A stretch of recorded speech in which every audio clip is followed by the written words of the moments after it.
Oscar, I want to say falls under the spell of the Bellwethers, plural. He falls in love with Iris, but he's actually first drawn in by Eden, and Eden doing what? Playing the organ. So he's a nursing home assistant, basically. He's wandering through, and goes by King's, sort of cuts through King's College to get to somewhere that he needs to be, and he hears the sound of this organ, and if you go to Cambridge and you can hear that sound of that organ at a certain time around evensong. A lot of the chapels open up for evensong at the same time on a Wednesday, and so he hears something that he thinks, that he wants to go in there. He's compelled in. He doesn't realize who's playing it at the time. And I love that he describes it as he isn't pushing the keys, but he's playing them like hovering his fingers above them like a puppeteer, right? Yeah. And by the time I got to the end of the book, it was like, oh, shiver down my spine. Right. Yeah, exactly. I mean, that's foreshadowing, I suppose, is what I was doing there. But yeah, I mean, I think he's not aware of why he's going in. He's just drawn in by the music, as I think a lot of us are. We hear a piece of music, whether it's organ music, whether it's, you're passing by a coffee house and there's, a singer-songwriter playing something and it connects with you in some way. You'll go in and you'll sit down and maybe listen to a few more.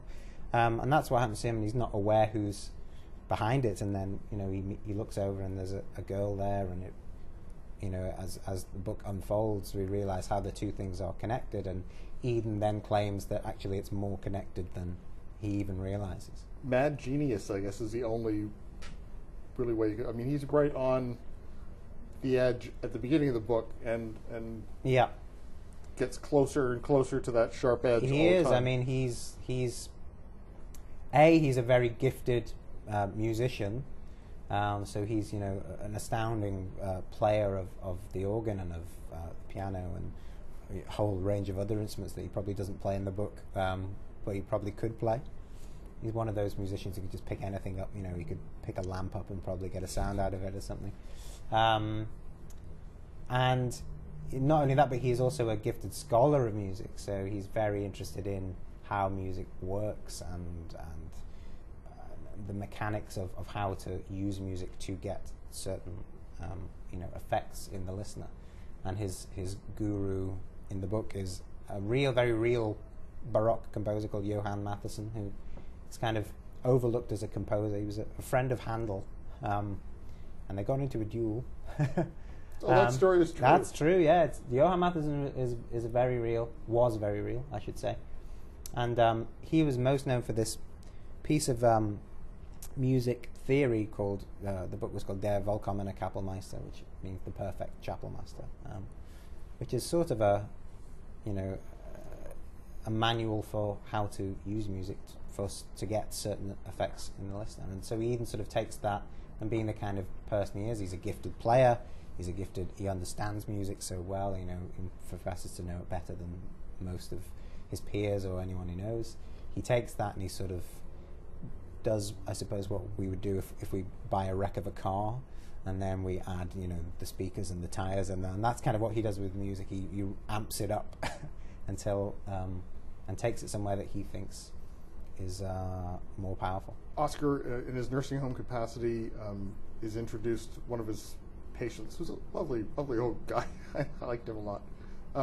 Gets him introduced to a psychiatrist, Herbert Crest. Yeah. So Dr. Paulson is this old Cambridge professor who's kind of he had a family, but he's sort of fallen into this sort of lonely place in the nursing home called Cedarbrook, and he's kind of a cantankerous old fellow, and he's lovable. The kernel of him is he's got a good heart, but he's spiky at the edges, and he obviously sees something in Oscar that he connects with, and the more that they are connected, and the more that their relationship grows, he then starts to learn more. And one of the characters who comes in is an old lover, in fact, of Dr. Paulson, Herbert Crest, who's now a psychologist, best-selling author. Yeah, sort of like a popular writer of popular psychology,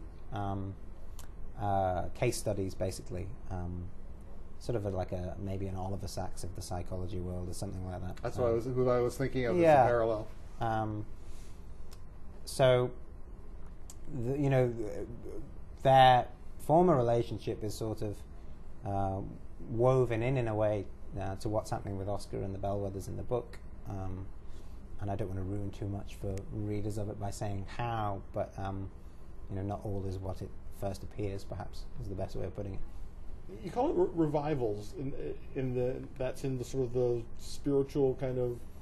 Yeah, revivals. I think it sort of has, obviously, many different connotations within this title. I mean, revivals, as it appears literally in the book, is what Eden calls his, when he's doing his musical experiments, they're his revivals. As kind of a church revival is, a lot of organ music is played and a lot of high octane spiritual chanting, which is supposed to make it sort of overcome you, and so that's why he sort of sees it as a similar kind of experience.